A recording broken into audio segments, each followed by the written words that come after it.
Então, meus caros inscritos, antes de mais nada, feliz ano novo. Esse é o primeiro vídeo do canal de 2022. Chegamos finalmente em um ano novo e diferente, que vai nos introduzir muitas coisas bacanas. Espero que esse ano seja muito bom para todo mundo, mas principalmente para mim e para vocês aí que estão me assistindo. E para começar o ano com o pé direito, para fazer um excelente primeiro vídeo de 2022, hoje certamente eu vou fazer um vídeo que eu já estava devendo para vocês, que é um vídeo contando a história do The Little Einstein Movie, que é aquele fan-filme que eu inventei, que seria lançado mundialmente, mas principalmente nos Estados Unidos no dia 1º de março de 2019, e no Brasil lançaria um dia antes. Mas, enfim, vamos lá. Vamos começar a contar. Eu vou contar exatamente a história do filme pra vocês, porque eu já fiz o quê? Porque se vocês não sabem, eu já fiz o Kendoba, depois vocês podem dar uma conferida. Eu não consigo linkar no card, eu não sou muito especialista nessas funções que o YouTube nos proporciona. Mas vocês podem dar uma conferida depois no Kendoba, que tá muito bacana. Então já vai clicando no gostei, já vai se inscrevendo e vamos começar a contar a história do The Little Einstein Movie. A principal coisa que você tem que ter em mente sobre a história é que ela se passaria acho que 3 semanas depois dos eventos do Rocket's Firebird Rescue. E o filme começaria com os protagonistas, né, Léo, Annie, Quincy e June, eles estão de férias das missões, e o filme começaria com eles tendo uma entrevista com um jornalista norte-americano chamado Brad. O Brad, que é esse jornalista que eu falei, ele chamou eles para dar entrevista, para entrevistar eles, para conversar sobre as missões, sobre todas as habilidades deles. E aí os protagonistas eles revelam que eles, além de terem aquelas habilidades musicais que eles já tinham, eles têm habilidades de luta, sim. O Léo, que é o líder da equipe, ele luta com um par com 2 espadas nas 2 mãos, acho que isso explica que ele é ambidestro. A Annie luta com dois bumerangues que ela arremessa assim, e aí que voltam imediatamente na direção dela, pra mão dela, assim, como se fosse o martelo do Thor ou o escudo do Capitão América. O Quincy ele lutaria com 2 chicotes. E certamente a June lutaria com algumas armas, e principalmente com algumas metralhadoras, ou até uma bazuca. Ela teria até uma bazuca nas costas. E isso é muito bacana.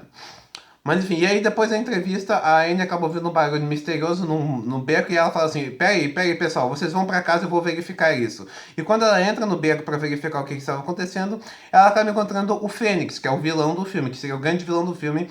E aí o Fênix se apresenta pra Anne e ele conta que tem um plano, que ele só iria revelar se a Anne aceitasse trabalhar pra ele. Inicialmente a Anne parecia não concordar muito com isso, daí o Fênix fala assim: ah, por favor, Anne, trabalhe pra mim. Você vai ter uma vida muito boa, você vai ter uma vida ainda melhor do que ela já é agora. E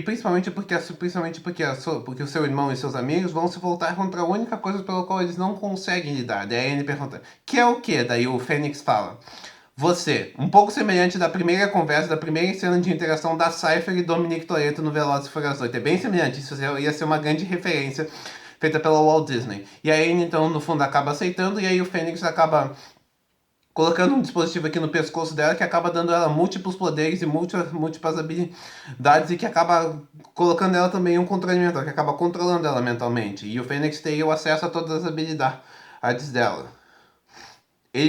Digamos que o Fênix seria como se fosse o Slade dos Jovens Titãs, e a Anne é como se fosse a Terra. Daí, exatamente, o Fênix ordena que a Anne encontrasse ele na base dele assim que anoitecesse. E aí, exatamente, a Anne foi nadando até a base do Fênix, no meio do oceano. Dela chega na base do Fênix, aí ela pede pro dispositivo que tá aqui no pescoço dela secar ela, e o Fênix conta o plano que ele queria se fortalecer, que ele queria desconstruir, desfazer a equipe dos The Little Einsteins, e ele acha que a Anne é a escolha perfeita. Ele usaria a Anne para tornar isso possível. E aí ele também disse que ele queria fortalecer o poder e pediu para que a Anne encontrasse três caixas mágicas e dourar elas para ele fortalecer o seu poder, e assim dominar o mundo. Sendo assim, a Anne certamente e sendo assim, ele mandou a localização de todas as caixas mágicas, todas as caixas douradas e mágicas para a Anne. E aí ele acaba dando um novo traje para a Anne, que é semelhante ao traje que a Terra dos Jovens Titãs utiliza quando ela se torna aprendiz do Slade. E aí, certamente, a Anne acaba indo atrás das caixas, enquanto isso, os outros seres eles reparam o sumir isso da Anne, e aí eles acabam se vendo numa missão de tentar encontrar a Anne para saber o que aconteceu. E aí no fundo a N acaba. E aí, no fundo eles partem, eles tentam saber a localização da N, mas o dispositivo. Mas, se bem que o dispositivo que o Fênix colocou. Eles tentam rastrear, aí enquanto isso o Quincy usa um computador ali dentro do foguete que eles tentam tentar localizar a N, mas eles não conseguem porque o dispositivo que o Fênix colocou aqui tornou impossível deles saberem a real localização dela. Mesmo eles ativando o telescutoscópio, era impossível deles saberem a localização dela. Mas enfim, e aí, aí no momento que a Anne conseguiu tentar pegar, no momento que a Anne foi pegar a terceira caixa, ela acabou se distraindo, e mesmo assim ela conseguiu trazer para o mas mesmo se distraindo, ela conseguiu trazer para o Fênix. E aí o Fênix acaba fazendo, ele acaba falando assim: "Você falhou, garota.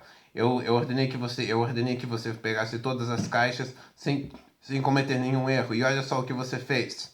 E aí no fundo a Anne acaba percebendo toda a maldade no coração do Fênix. E aí no fundo ela acaba fugindo da base dele e voltando para o lugar de onde ela veio.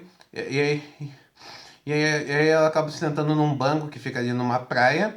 E aí daí ela se sente completamente arrependida do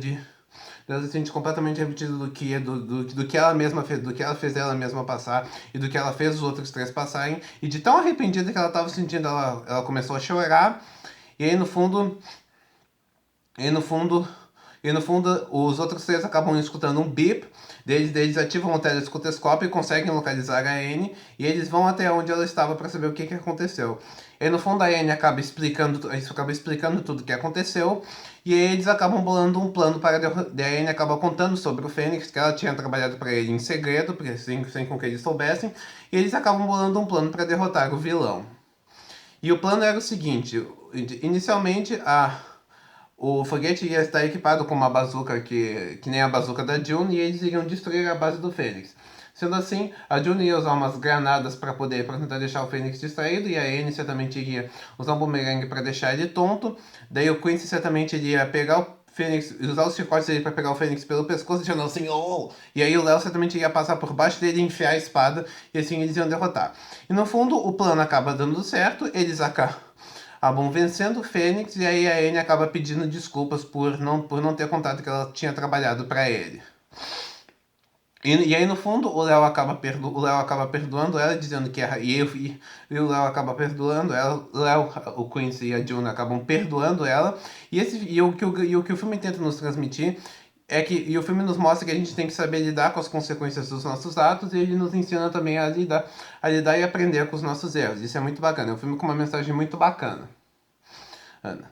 E com certeza, e aí certamente no fundo eles acabam se indo tirar as férias, eles acabam retomando as férias das missões, e aí eles vão pro Havaí, e eles até acabam construindo uma cabana, daí eles ficam se divertindo, daí certamente o filme acaba.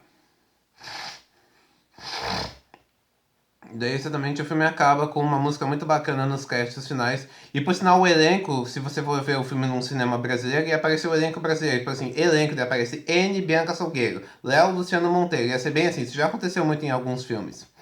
Mas, enfim. Vamos direto pro que interessa. Mas enfim. E esse filme seria muito bacana se ele realmente existisse. Ia ser muito bom rever os personagens passando das telas da televisão para celonas, indo pro cinema, e ia ser uma coisa inédita de ser vista. Isso é por todos nós que somos fãs da Walt Disney. Seria um belo jeito de reviver a franquia, de fazer uma renovação, uma reinvenção da franquia. E isso ia ser muito bacana. E eu vou encerrar o vídeo por aqui. E é basicamente isso que eu queria contar. O vídeo já ultrapassou a marca de 9 minutos. Mas enfim, comenta aqui embaixo qual outro tipo de vídeo que vocês querem que eu faça. De modo que seja do meu interesse. Não do interesse de vocês. Que seja do meu interesse, tá bom? Até mais.